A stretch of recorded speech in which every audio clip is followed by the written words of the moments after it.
గౌరవనీయులైన భట్టి గారు కూడా ఇందాక ఏదో చిట్ చాట్ లో మాట్లాడారట, ఒక మిత్రుడు ఏదో చెప్తా ఉండే, గత ప్రభుత్వం ఒక్క డాక్టర్ పోస్ట్ నింపలేదు అన్నారట కదా, మీరే సాక్ష్యం కదా, చిట్ చాట్లు వచ్చిందా?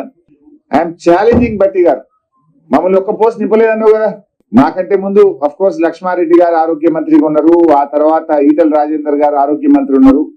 బట్ నేను ఆరోగ్య మంత్రిగా 1061 అసిస్టెంట్ ప్రొఫెసర్ పోస్టులు నింపిన, 969 సివిల్ సర్జన్ డాక్టర్లను నింపిన, 1520 MLHP డాక్టర్లను నింపిన, 156 ఆయుష్ డాక్టర్లను నింపిన, మొత్తం 30,000 ఉద్యోగాలను ఒక వైద్య ఆరోగ్య శాఖలో నియామక ప్రక్రియకు నేను శ్రీకారం చుట్టి చేసిన. అయితే మీరు ఒక్క డాక్టర్ పోస్టు గత ప్రభుత్వం నింపలేదని భట్టి గారు మాట్లాడితే నేను ఏం చెప్పాలి? Will you stand by your word Bhatti garu? Either you should resign or I should resign. ఎందుకు ఇట్లా మాట్లాడతారు? నిరాధారమైన తెలుసుకోకుండా మాట్లాడితే ఇది నవ్వుల పాలవుతారు. మీరే మీ గౌరవాన్ని, మీ స్థాయిని మీరు తగ్గించుకున్న వాళ్ళు అవుతారు.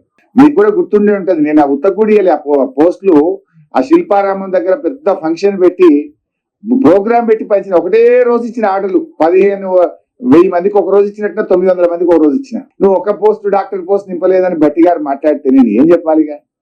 ఇక వైద్యం అంటే మేము వచ్చినాక నిర్లక్ష్యం, గత ప్రభుత్వం నిర్లక్ష్యం అయిందట, వీళ్ళు ఉద్ధరిస్తురట. ఏ దవాఖానకన్నా ఉస్మానియాకి పోతావా, గాంధీకి పోతావా, నీలోఫర్ పోతావా, నిమ్స్ పోతావా, అది ఎవరు అడిగినా చెప్తారు పోయిన గవర్నమెంట్ మంచిగుందా, ఇప్పుడున్న గవర్నమెంట్ మంచిగుందా.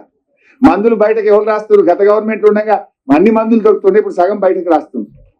అది ఇలా బడ్జెట్లో అయినా మాట్లాడితే అది నవ్వుకుంటున్నారు ప్రజలు. వైద్య ఆరోగ్య శాఖలో పనిచేసే 1,00,000 మంది సిబ్బందికి తెలుసు కదా గతంలో ఎట్లుండే ఇప్పుడు ఎట్లుండే. అది వారి విజ్ఞత, వారికి వదిలేస్తాం.